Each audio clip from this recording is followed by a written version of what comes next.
Hello everyone, welcome to GS paradise.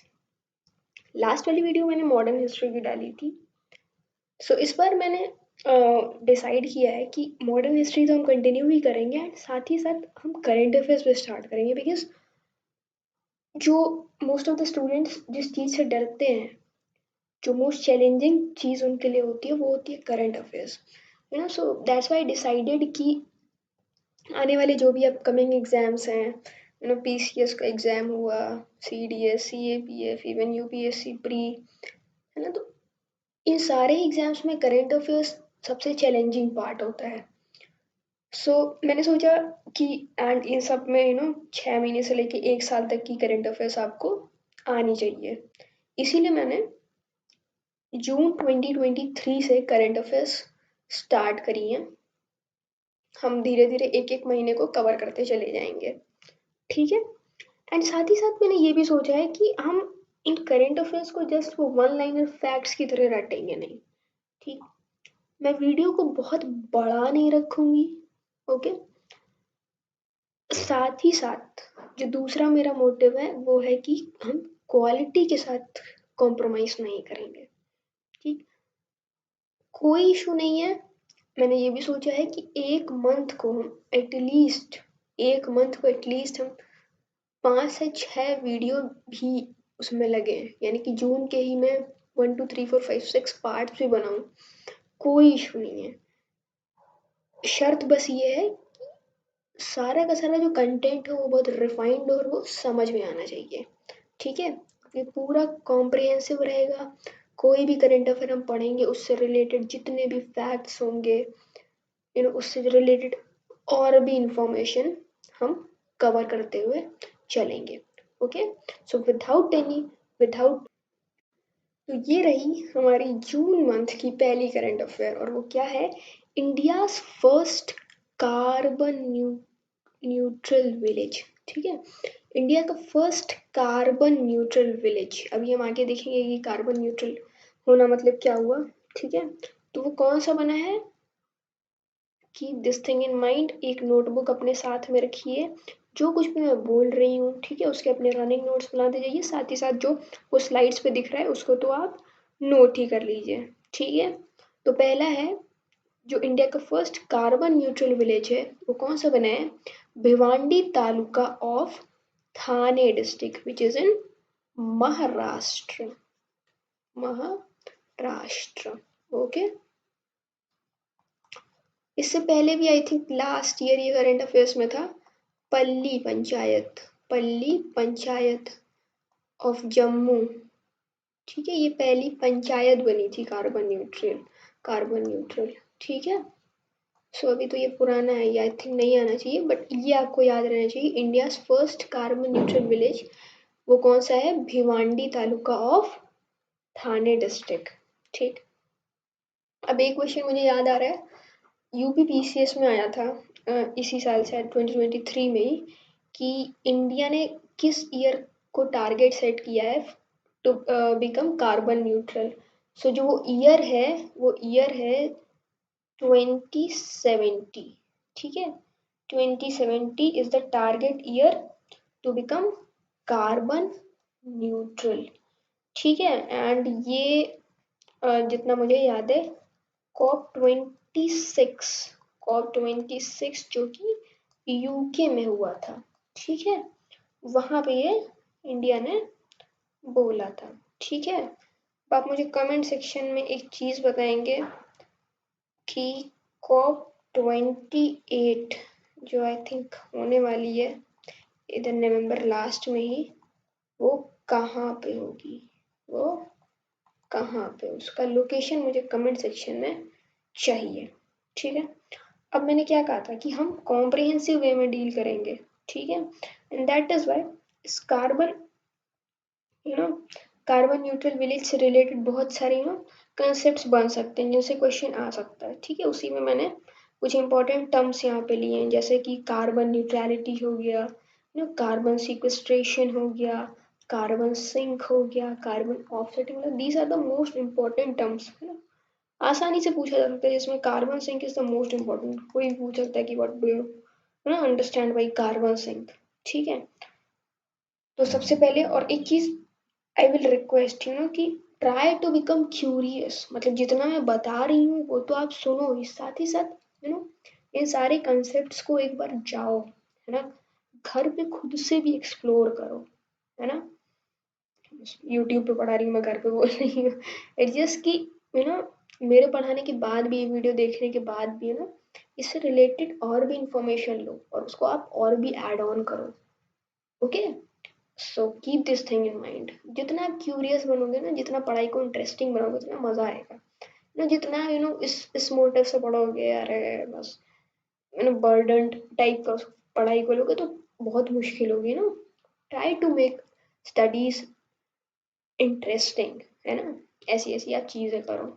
चलो ठीक है, सबसे पहले हम आते हैं carbon neutrality.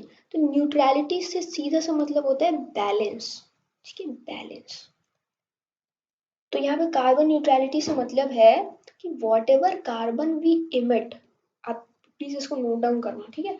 What ever carbon we emit and whatever absorb should be balanced, मतलब जितना एमिशन हो रहा है और जितना एब्सॉर्ब हो रहा है ना, वो इक्वल होना चाहिए, यानी कि नेट जो होना चाहिए वो जीरो होना चाहिए। ठीक है, this is known as carbon neutrality. तो वही बोला है कि कार्बन न्यूट्रल विलेज। ठीक, सेकेंड आते हैं कार्बन सिक्वेस्ट्रेशन। इसका क्या मतलब होता है, नोट डाउन।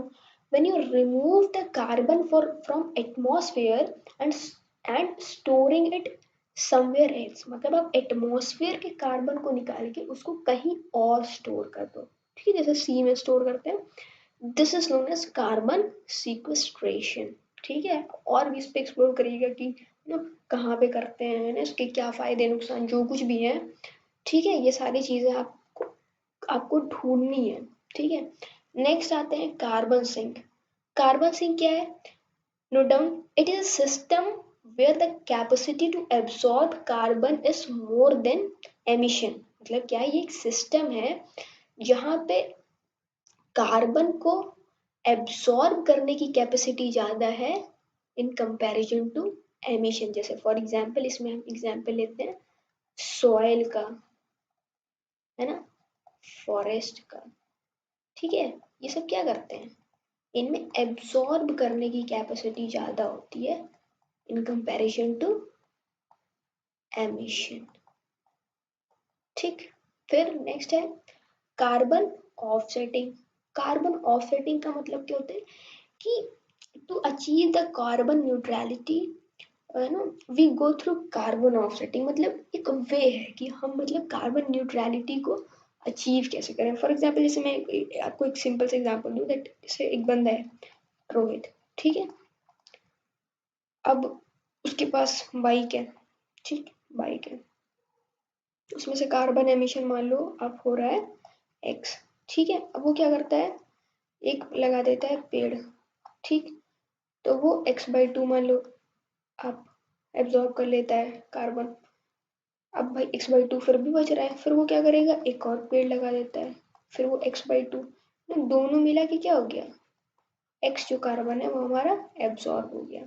ठीक है, अभी जैसे रिलायंस ने, है ना, रिलायंस ने बोला है कि वो 2050 तक कार्बन न्यूट्रल हो जाएंगे। अपनी सेकेंड करंट अफेयर्स की तरफ, जो कि क्या है, अखंड भारत से रिलेटेड। ठीक है, तो बेसिकली हुआ क्या था, जो हमारी कंट्री में हमारा जो नया पार्लियामेंट बना है, ठीक है, तो उसमें एक म्यूरल था। म्यूरल बेसिकली क्या होता है, मतलब एक वॉल पेंटिंग।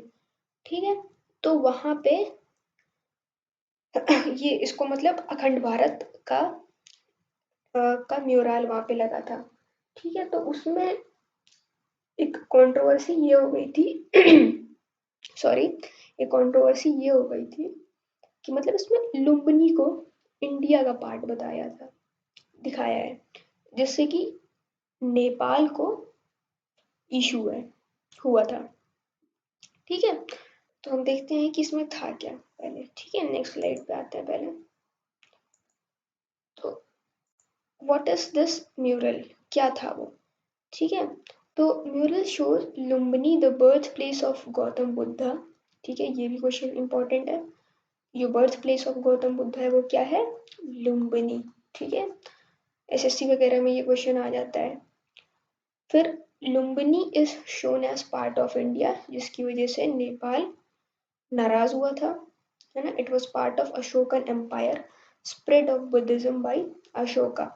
तो बेसिकली मतलब उस टाइम पे ये जो म्यूरल है वो इंडिया ने मतलब 265 बीसीई को मतलब कंसीडर करके लगाया था। ठीक है, मतलब ये इंडिया का स्टैंड आप कह सकते हैं है। I am not very sure कि यही स्टैंड रखा गया, मतलब जो वहाँ पे मतलब रखा गया इसके लिए मैं बहुत श्योर नहीं हूँ। तो उन्होंने मतलब 265 बीसीई को मान के मतलब ये चीज़ वहाँ पे लगाई, बट इस पे नेपाल को इशू हो गया था। ठीक है, सो बिकॉज ये कंट्रोवर्सी न्यूज़ में थी, तो हमें इंडिया नेपाल के रिलेशंस को और उससे रिलेटेड और भी जो इन्फॉर्मेशन है उन्हें पढ़ लेना हमारे लिए इम्पोर्टेंट हो जाता है। ठीक है, देखते हैं हमारी नेक्स्ट स्लाइड क्या है इसमें। अब सबसे पहले हम बात करेंगे कि व्हाट इज अखंड भारत। ठीक है, अखंड भारत एक्चुअली में है क्या। ठीक है, तो it is unified great India. It includes, अब इसमें क्या क्या इंक्लूड है, सॉरी ये बाहर चला गया, it is Afghanistan, Bangladesh, Bhutan, India, Maldives, Myanmar, Nepal, Pakistan, Sri Lanka. ठीक है, सो all these countries were basically part of अखंड भारत। ठीक है, उस टाइम पे 1947 में जो हमें इंडिया दिख रहा है वो है। तो जैसे अभी मैंने बताया आपको 265 बीसीई के आसपास मतलब ये सारे जो कंट्रीज हैं they were part of India only.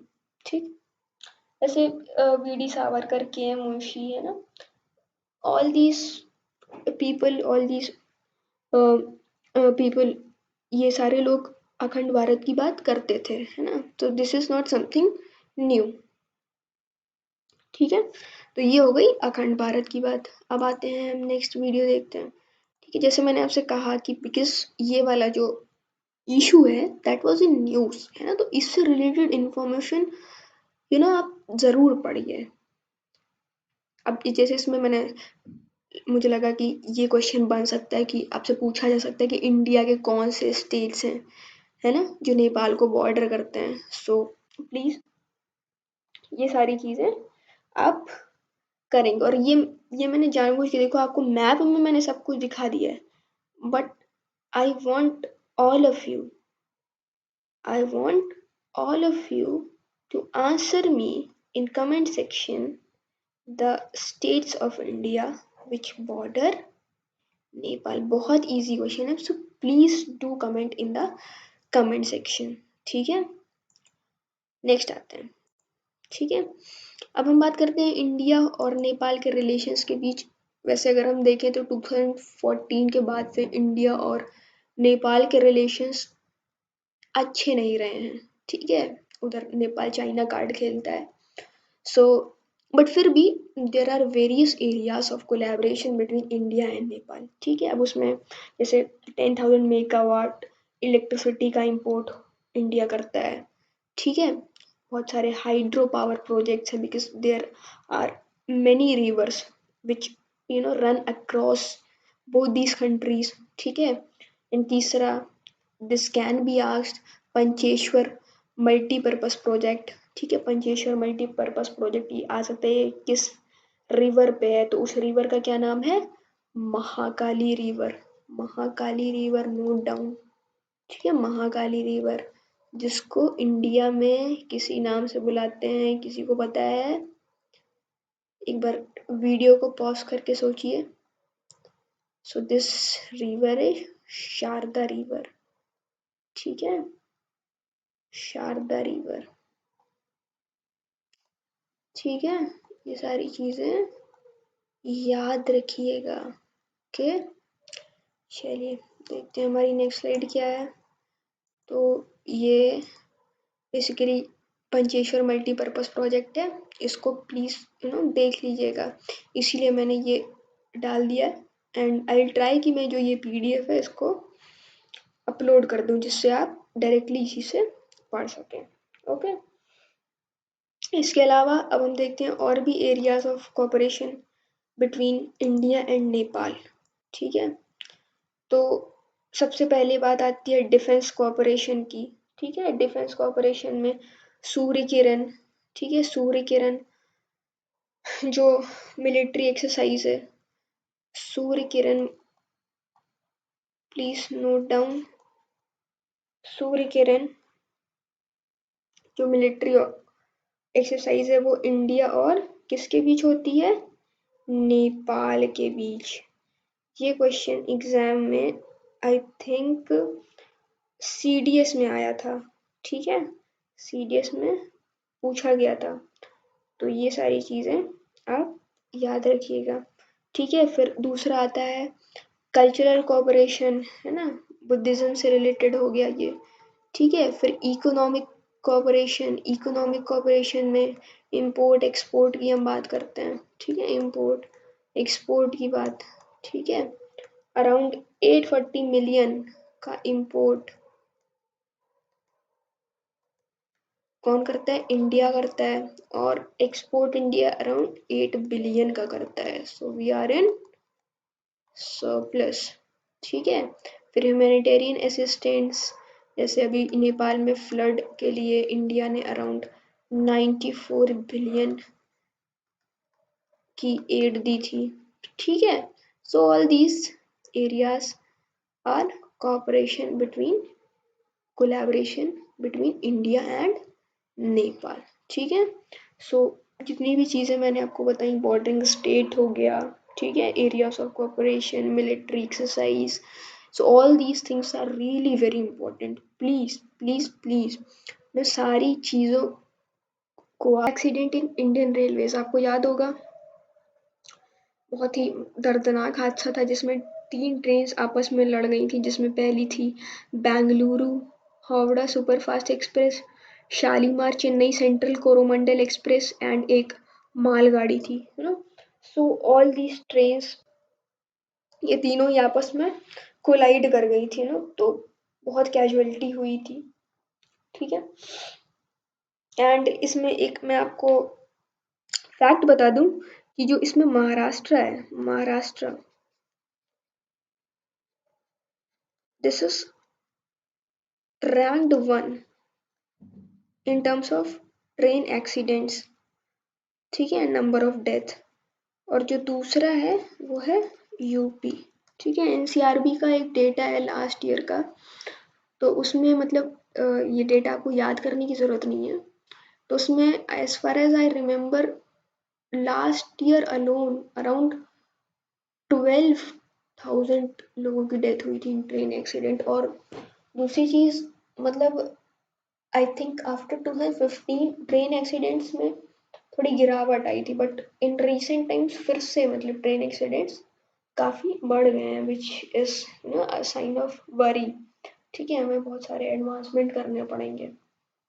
ठीक है, देखते हैं पहले क्या है। सबसे पहले है आता है कि रीजंस बिहाइंड रेलवे एक्सीडेंट, मतलब क्या रीजंस है। सबसे पहला इंफ्रास्ट्रक्चर फेलियर, बहुत ही कॉमन रीजन है। मतलब हमारे यहाँ का इंफ्रा इतना पुराना है, मतलब ब्रिटिश के टाइम का हम अभी भी इंफ्रा यूज़ कर रहे हैं। ठीक है, और क्वालिटी भी उनकी अच्छी नहीं है। ठीक है, this is the first reason.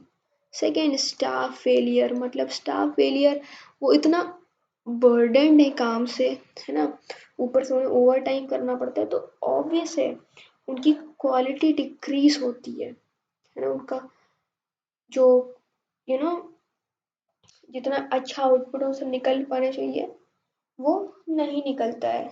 ठीक है, फिर इक्विपमेंट फेलियर, पुराने इक्विपमेंट्स हैं, टेक्नोलॉजिकली एडवांस्ड नहीं है, फिर नेचुरल कैलामिटीज। ठीक है, so all these reasons are responsible for railway accidents. Okay, next देखते हैं। नेक्स्ट फिर हम देखते हैं कैसे कैसे एक्सीडेंट्स होते हैं। पहला डीरेलमेंट, है ना, पटरी से उतर जाती है ट्रेन। फिर लेवल क्रॉसिंग एक्सीडेंट्स, कोलिजन्स जिसको रोकने के लिए कवच सिस्टम है।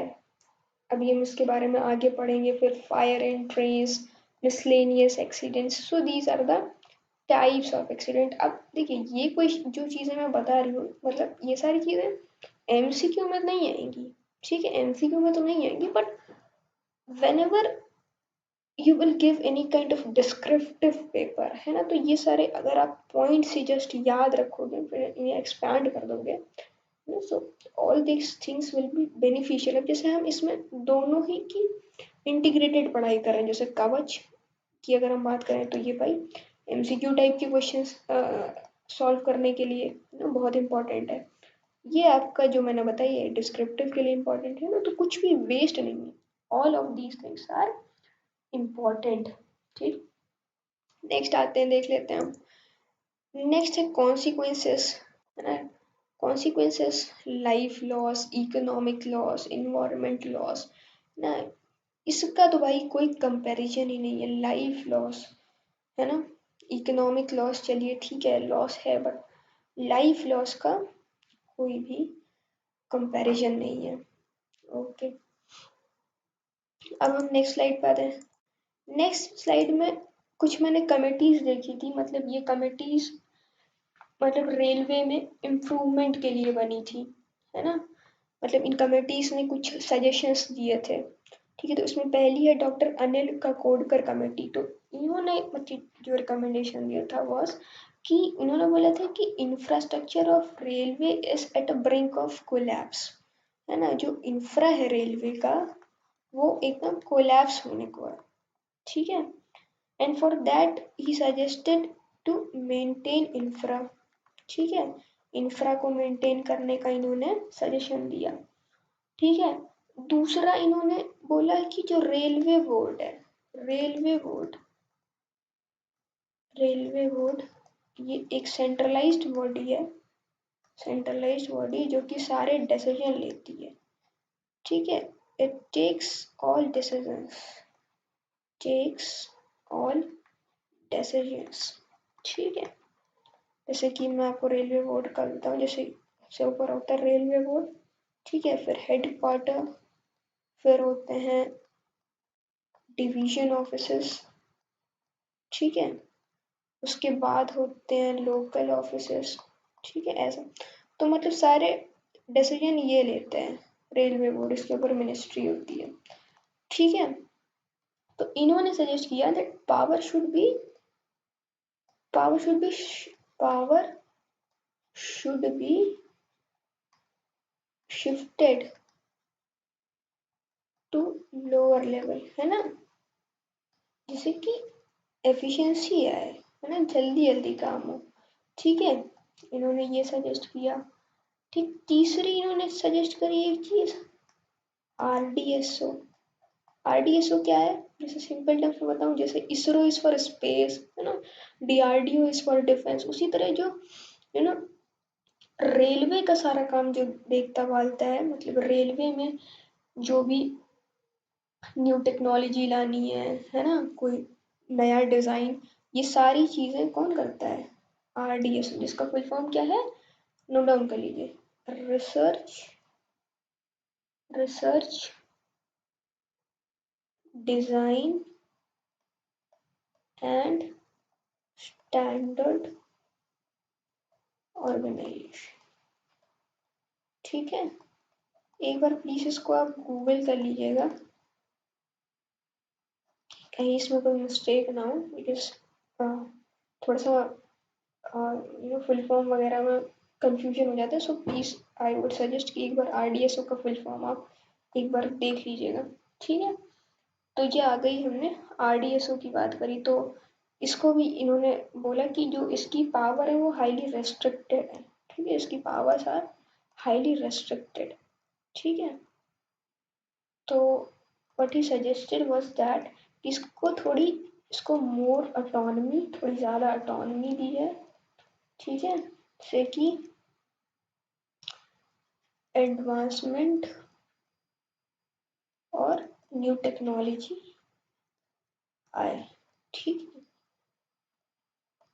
तो ये सारी जो रिकमेंडेशन थी वो डॉक्टर अनिल ककोडकर कमेटी की थी, और एक और इन्होंने रिकमेंडेशन दी थी, and that was signalling system should be advanced.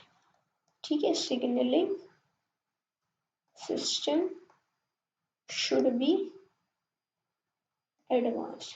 ठीक है, so all this recommendations were given by him. और दूसरी तो जो थी that was Vivek Debroy committee, ये बनी थी in the year 2015।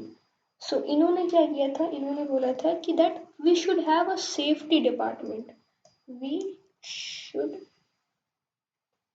Have a safety department. जैसे कि there are various type of departments, account department, engineering department, है ना, energy department. In the same way safety department भी होना चाहिए। किस लिए? For to enhance safety. ठीक है, तो ये चीज आप दिमाग में रखिएगा। चलिए नेक्स्ट स्लाइड देखते हैं हमारी क्या है। ठीक है, अब हमने सारी चीजें देख ली। अब हम देखें what are we doing, actually हम कर क्या रहे हैं। ठीक, तो जो सबसे पहली बात है that is mission zero accident. तो ये 2016-17 के बजट में ये प्रोनाउंस हुआ था, मिशन जीरो एक्सीडेंट। फिर TCS train collision avoidance system, जो कि कवच है, जिसके बारे में हम आगे पढ़ेंगे। ठीक है, फिर नो UMLC, UMLC का मतलब है अनमैन्ड लेवल क्रॉसिंग। ठीक है, मतलब इसमें टारगेट किया गया था 2018 I think, if I am not wrong, कि 2018 को टारगेट किया गया था। इसको भी प्लीज सर्च कर लेना आप, ईयर कौन सा था। उसको टारगेट ईयर मान के बोला गया था कि जितनी भी UMLC हैं उसमें अंडर पासेस, ओवर ब्रिज बन जाने चाहिए। फिर स्टाफ की ट्रेनिंग जो है, ठीक है, ये स्टेप लिया गया है। फिर राष्ट्रीय रेल सन संरक्षा कोष फंड, ठीक है, वेस्टर्न डेडिकेटेड फ्राइट कॉरिडोर, मतलब जो मालगाड़ी है उनके लिए एक अलग रास्ता, ठीक है, जिससे कंजेशन कम हो। फिर कवच, जिसके बारे में अभी हम अच्छे से देखेंगे। चलिए देखते हैं। ठीक है, this is the most important thing. कई एग्जाम्स में डायरेक्टली बस पूछ लेते हैं कि कवच किस चीज़ से रिलेटेड है। ठीक है, so please keep this thing in mind. So what is कवच? जैसे कवच को मैं सिंपल लैंग्वेज में आपको बताऊँ तो क्या है, जैसे मान लीजिए this is a railway track. ठीक, यहाँ पे एक ट्रेन जा रही है एंड इधर एक ट्रेन है, उसको मान लो आप इधर आना है।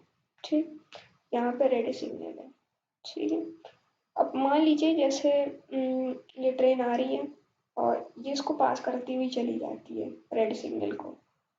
ठीक है, तो इसमें क्या होगा, कवच के थ्रू इसमें ब्रेक्स अप्लाई हो जाएंगे, एंड फिर इधर हूटर बजने लग जाएगा, and this train will stop. ठीक, this train will stop and यहाँ पे क्या होगा, कोलिशन नहीं होगा। ठीक है, एंड इस सिस्टम में एरर के चांसेस बहुत कम है। एरर मतलब ना के बराबर। ठीक है, तो सो दिस इज बेसिकली कवच। जैसे कि मैंने लिखा है कि this is automatic train protection system, and it is developed by RDSO, जिसके बारे में मैंने आपको पहले बताया। एंड ये इनिशिएटिव किसका था? South central railway zone. मतलब आपको पता है ना, अगर नहीं पता है तो ज्योग्राफी की बुक पढ़िएगा कि जो इंडिया है वो कई सारे रेलवे जोन्स में डिवाइडेड है। तो ये साउथ सेंट्रल रेलवे जोन का इनिशिएटिव था, उनके द्वारा दिया गया था ये recommendation. South central railway zone actually में बहुत सारी अच्छी अच्छी इनोवेटिव चीज़ें रेलवे के लिए सजेस्ट करता है, and this is preventing passing of red signal. So all this is about कवच। ठीक है, नेक्स्ट स्लाइड में क्या है हमारे पास, एडवांटेजेस देख लेते हैं कवच के। That it is automatic train braking, prevents collision, SOS messages, life monitoring and error.